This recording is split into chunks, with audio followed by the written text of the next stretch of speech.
So let me divide the room in two pieces, right? You're the networking people, networking and security people. All you care about is NFV, virtualizing your network functions, your security functions. And today you're tipping your toes into automation a little bit, right? But networking, security, virtualization is top of mind. On this side, I have the developers. You're into cloud, you're into DevOps, CI/CD pipelines. All you care about is speed. Get your applications out there very quickly in the order of hours or even minutes, right? The edge is where you guys come together. In the edge, we will see applications living side by side with network functions, right? And what we want to do is we want not only give you guys speed, but also security so that you can quickly, when you deploy new applications, quickly deploy security functions in front of it at the same speed as you deploy your applications. And you guys are dipping your toes into the automation world. We want to give you the exact same tools that we're giving these people to make it fast and make you go faster as well. And that is exactly what I'm going to talk about in this presentation. Now, we've all heard about 5G, right? There's a lot of things that 5G enable us to do, and I'm not going to spend too much time on introductions. But 5G is kind of an enabler for many of the edge compute use cases in the sense that it not only gives us higher bandwidth, but it also gives us much lower latency. It gives us the ability to connect many, many more devices to the network as was previously possible. And as such, it really opens up a wide array of new use cases. Now, as F5 as a company, we are actually building solutions for you guys, for developers. We are building solutions for you guys, networking guys and girls, sorry, networking and security people. And from our experience in the enterprise world, we obviously see all these companies going through digital transformation projects, right? They're moving into DevOps, cloud. They're bringing digital technology into every aspect of their business operations. But what we also see is that some things they cannot solve on their own. They will need service providers to provide some capabilities that they can't provide on their own. And 5G, and specifically edge computing, are actually enablers that will allow service providers to enter new business opportunities to deliver on those digital transformation projects that we see in the enterprise. So let's take a diagram of how networks look like, right? In the middle, you see the service provider data center, or it could be the POP, or whatever you call that. And if we would be sitting here 3 years ago, we would all be talking about NFV infrastructure, network functions sitting on top of that. And the people on this side of the room, the developers and the application teams, they would sit in another conference talking about private cloud, public cloud, what have you, completely separate from one another. So here you have your network functions on your NFV infrastructure, you have your applications on your private cloud environment. What we see happening, or what we've seen happening over the last, I would say, 1.5 to 2 years, is that applications are obviously moving to public cloud, some applications at least. And that is true for enterprises, that is true for service providers as well, right? Some of your internal apps, you're moving to the public cloud because it makes economic sense to do so. More recently, we start to see network functions move to public cloud as well. An example here could be an IMS solution, it could be a virtual EPC solution for an IoT use case that doesn't require high bandwidth processing, but a lot of control plane processing. Those use cases kind of make sense to deploy in public clouds as well. And it's slowly starting to happen, as we see in some cases. But that's not what we're going to talk about today, right? What we're going to talk about is going to the left-hand side, going to the edge compute closer to the end user, in the case of radio, closer to the base station, etc. This is where you can start deploying IoT applications. This is where you can start deploying virtual CDNs, etc. And if you deploy an application very distributed, you will have to move the network functions with it, because the network function has to happen right before you hit the application, right? You need a kind of breakout for your local traffic to access local applications. That's why both network functions and applications will move to the edge at the same time. So let's take 2 examples. Use case number 1, low latency for self-driving cars. Just checking, because the blue, I was hoping it would appear nicely. So here is a use case. Let's say that this is a very popular one. Self-driving cars, you need low latency, right? 5G technology is perfectly suited for that. If you host the application that is processing all the data from the car in a very centralized location like a public cloud, you have 40 millisecond end-to-end latency. That simply does not work for that use case, right? That's just too slow. What if we start distributing the network functions? We have this whole edge compute architecture and we move all these functions around. If you just move the network function in the edge, but you keep the application where it sits, for that application you haven't solved anything because the end-to-end latency is still 40 milliseconds. You may have different reasons to distribute your network functions because it could be cost efficient or whatever, but for this use case, you have not solved anything. So ultimately what you will need to do is you will need to move those network functions, this could be the S gateway, the P gateway in a mobile network to terminate the GTP tunnels and get native IP traffic into the application. You need to get the application moved into the edge compute side as well. And now you get 10 millisecond latency, now you have business value. This is what you need from a technical perspective to make this use case work.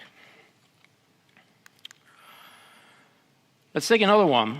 I'm just taking two as an example, right? Virtualized CDN. What is the use case without CDN? Use case without CDN is you have an application server somewhere, a video server, which is serving video requests from end users. Let's say there is 100 views for this particular video. Everything gets streamed from a public cloud or from whatever content provider into your data center, you stream it over your backhaul and access network to the end user. So you require a lot of bandwidth from an end-to-end perspective. I would say this is not really happening too much anymore. The typical deployment model is where you have a third-party CDN hosted in your own data center. You have Akamai there, you have Netflix there, you have Google caches there, and typically you will even allow them to connect for free because you save a lot on transit costs by doing so. However, and this is something that we start to see more and more, many service providers are starting to think that they should look into building their own CDN for, one, their own content. Many of them are offering quad-play services. And yeah, with the explosion of video traffic, this will save you not only on the transit cost, but also on the backhaul cost. Don't forget, if you start deploying edge sites, this can be many, right? I mean, I know edge means different things to different people, but some service providers are thinking about thousands of these edge sites. That's a lot of capacity that you need to roll out, right? So any capacity you can gain is definitely a winner. So virtual CDNs, we see it as a driver even sometimes for MEC use cases. To deploy this at the edge, primarily for their own content, but possibly also for local content. Of course, this is not a replacement for an Akamai or any other player in that space because it's not a worldwide CDN, but for some local content players, it could actually be a very beneficial model as well. So these were just two examples, right? So there is new business opportunities for service providers because they can start building new services on their own for the consumer market, for the enterprise market. There's a few examples here. I'm not going to read them all out. But at the same time, it's also a business opportunity to sell to enterprises and to allow them to host their applications in your edge compute site. And there's different models for that. You can do purely bare metal, where you just allow them access to your edge compute site. They put in their own hardware and they manage everything on their own. So for you, that is just providing space and connectivity, that's it. But I think more and more service providers are looking into building their own infrastructure and then offering an infrastructure as a service or a platform as a service capability on top of that. And that makes a lot of sense, right? So back to where I started, right? On the left-hand side here, you have the distributed VNFs and all the networking. They want a secure and virtualized networking stack. On the other hand, if you start opening up this edge compute architecture to third parties where they can host and bring their own applications and manage their own applications, they will want tools that make them fast because that's how they work. They're not going to accept the slowness that sometimes happens in our industry, right? So they want that speed. So how about an edge stack that gives everyone speed and security? And now everyone says, yeah. At least the F5 people. Anyway, so this is the common edge compute stack, right? You have network functions, virtual EPC, virtual GI-LAN capabilities to do whatever traffic processing that you require in that space. And next to that, you have all these local applications, your virtual CDN, living side by side. Obviously, if third parties are going to consume an IaaS service or a PaaS service from you, you will need to have secure API management because you're going to deliver an API to third parties from that platform into your own infrastructure. So that is kind of a tricky thing to do, and it's something that needs to be very tightly secured. The recipe to do all this is obviously automation, right? And this is just a definition that I picked up from a website. It's all about using software to create repeatable instructions and processes, replacing or reducing human intervention, right? Avoid as much as possible human intervention. I gave the example of applications, how they spin up new applications on an hourly or even in order of minutes. There's no way you're going to do that manually, right? It's never going to work. For networking, it's the exact same thing, right? We use the exact same processes. When we speak to networking people, or when we speak to application people, at the end of the day, when it's cloud or NFV, they talk about the same thing. They use different terminology, but at the end of the day, it is the same thing. And it was encouraging to hear, I mean, I was in the KPN session, which was 2 or 3 sessions before me, and they also said that they're bringing together the IT teams and the NFV teams, making sure they learn from each other and build a common framework for that. So how do you automate application services in the cloud? So this is for the developer people. So if you want, let's say, load balancing or other ADC services in front of an application, when they deploy an application, how do you automate this thing? First step is bootstrap. This is about bringing the virtual machine, in this case it's F5 technology that provides these ADC functions. It's a virtual machine, virtual edition as we call it.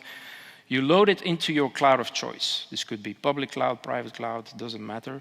That is always a very specific template, which is specific to the environment. So for Amazon, it's different than for an OpenStack or for a VMware environment, right? The next step is what we call onboarding. This is giving it IP addresses, a DNS server, a license so that it can do whatever it's supposed to do. It's really making it ready to get the configuration of what you want it to do, all the steps that are needed. We use a declarative API for that. And I'll come back to what that means because that's a very important concept. Next step is deploy the app services. What you want: load balancing, you want layer 7 routing, you want web application firewalling. We deploy that again using a declarative API. Once it's deployed, we start monitoring, generating analytics, and then based on that analytics and based on policies that you have defined, we may have a feedback loop to change things. So we give all these tools to these developers, and they use whatever tools they use for their application deployments and CI/CD pipelines. We allow them to plug that in, right? So that's how they run their business.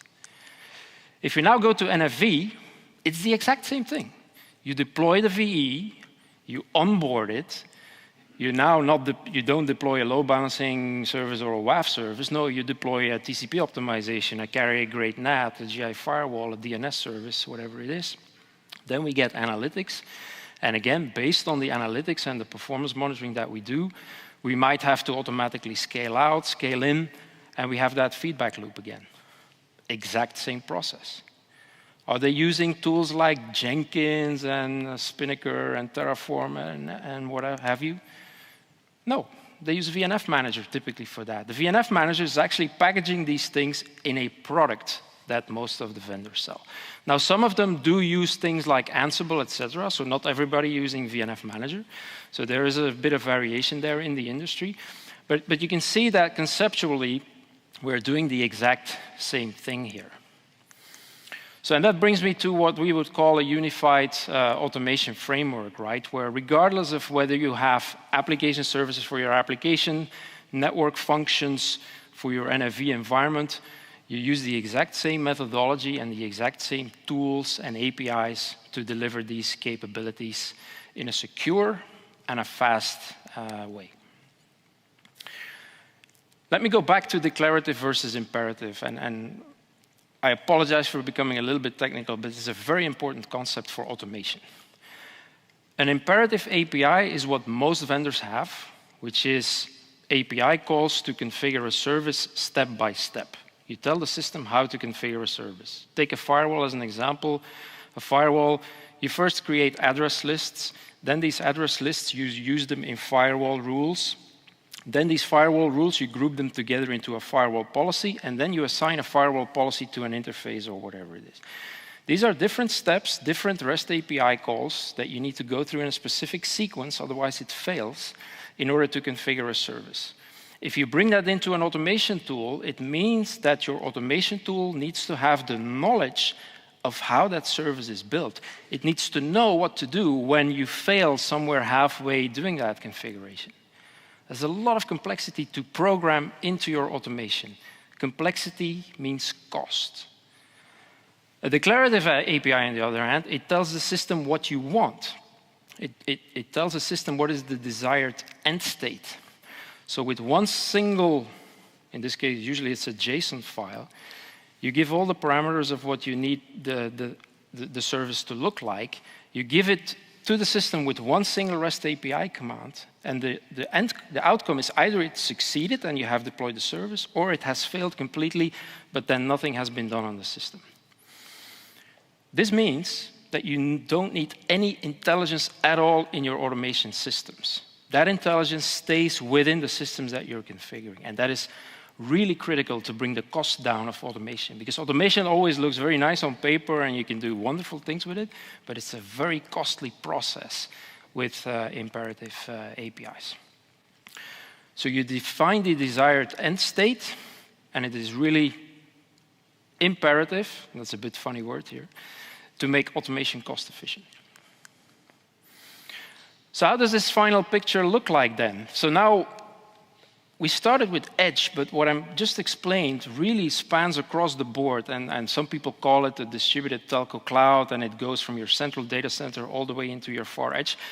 But ultimately, you can even span it further into public cloud, because most of the mechanisms I explained are actually working in public cloud environments as well. Declarative definitions of capabilities, whether that's a GI firewall service, a carrier-grade NAT service, a web application firewall policy, these declarative definitions you can store in a repository like GitHub, as an example. You don't have to do this, but you could. And people can store it there. And what happens then is you have both declarations for network functions, you have declarations for application services for the applications. On the right-hand side here, the DevOps teams, they use their CI/CD tools. They pull the declarative definitions out of GitHub, and they push them into whatever environment you want these services to be configured. Typically, this goes hand in hand with the application deployment itself, obviously, right? This is not a standalone deployment. It's when you deploy the application or a new version of the application, you provide that capability. So in this case, in the far edge, you have an application which just requires an ADC function. In the central data center and the public cloud, you have an application which requires a WAF function. The VNF manager, on the other hand, this could be F5, it could be a generic VNF manager, and as I said earlier, some service providers are actually standardizing even on Ansible to do some of this. Perfectly fine, we're using the same tools here. They pull their declarative definitions from that same source code, and they push them where they need to be, at the edge compute site or at the central data center. So as you can see, these both worlds come together in the edge, and ultimately you can use the same capabilities and the same tools to provide these things. That's why we believe the edge is the place where people start to look into a common edge stack. As a summary, what we try to do is we try to make you faster, because we give you a common automation framework to deploy your apps and the application services in front of it, as well as the network functions from the NFV perspective. We make you smarter By that declarative API, we significantly simplify the integration with automation tools, and that ultimately leads to cost reduction, which we know is a big pain point for most service providers. And last but not least, we make you safer, because we give networking security to the networking people, and we give application security to the application people using the same concepts. And with that, I would like to thank you very much for your attention.